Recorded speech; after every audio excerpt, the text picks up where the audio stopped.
College Football Playoff Committee Chair Boo Corrigan joins us now. Boo, let's start. Southern California is at number 6. How does the committee view SC's strength of schedule and the balance of the team? Because early in the year, we talked about TCU. You wanted to see more from their defense. SC's had some struggles on defense. What's the evaluation there? Well, I mean, clearly that was a dominant conversation for the last couple of days, and it wasn't a one-time conversation. It was over and over and over again to make sure that we were looking at this the right way. There's reasons for USC to be at 5. There's reasons for LSU to be at 5. As we looked at it, the wins over Alabama, Mississippi carried the day more so than the wins over UCLA and Oregon State. As you alluded to, the good win that they had on Saturday was 48-45. And I think some of the members of the committee, and as we looked at it, wanted to see a little bit more from their defense, as well as the overall strength of schedule from LSU, really drove the day. And the other interesting one, as we're looking at resume comparisons on the screen right now, is Clemson. And I asked the guys earlier, what is it that Clemson does at an elite level that looks like a playoff team? How would you describe the discussion about Clemson and the evaluation of Clemson within the room? Right, you're looking at the football judgment, right, as we're going through this. And, Clemson's 6-1 against teams over 500. Alabama's 6-2 with teams over 500. They've got the 2 close losses.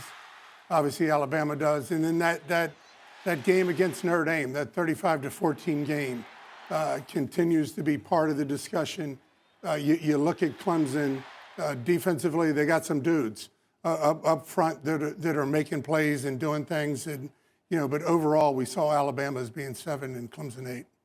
I mentioned the strength of schedule for TCU, at least at this moment, where they've played ranks higher, Ohio State and Michigan. I think there's a thought process out there that TCU is clearly behind those 3. Is that the way it is within the discussion and evaluation of the committee?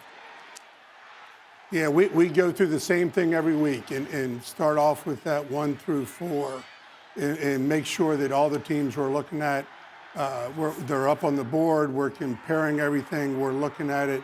TCU's done a really good job in finding ways to win games, whether they're trailing going into the fourth quarter. They found a way to win games. The excitement of last weekend, the way they run onto the field. I think y'all said bazooka or something as they run onto the field to kick that game-winning field goal. Michigan, again, that non-conference schedule has been an issue, but they continue to find ways to win games and win by bigger margins. What did the committee make of the fact that the combined margin of victory for the top 4 was 26 points? That's for any week in the college football playoff era in which the top 4 has gone unbeaten. We've never had that many close games. At this stage in the season, how much of a penalty or how much of a understanding is there about the fact that you're deep in the season, you may have rivalry games or bigger games coming, and you may have a little bit of a off performance from time to time? Well, a lot of times teams are playing their 6th or 7th consecutive game as we're looking at it, but each of the 4 teams found a way to win. Georgia over Kentucky. The Ohio State Maryland game was close. They get the pick 6 right there at the end. Michigan and Blake Corum getting hurt right before halftime, did play a play in the second half, so that factors in. And then obviously TCU with the excitement of the last second field goal. Boo, I know that you guys don't project, that you evaluate what has happened. But we know Ohio State and Michigan's on the agenda, and you know what the resumes are leading into this game. Several of our guys feel like that there's a chance for both Big Ten teams to get in, regardless of outcome, but there's a greater chance if Michigan were to win on the road as opposed to Ohio State due to Michigan's non-conference schedule. How would you evaluate that?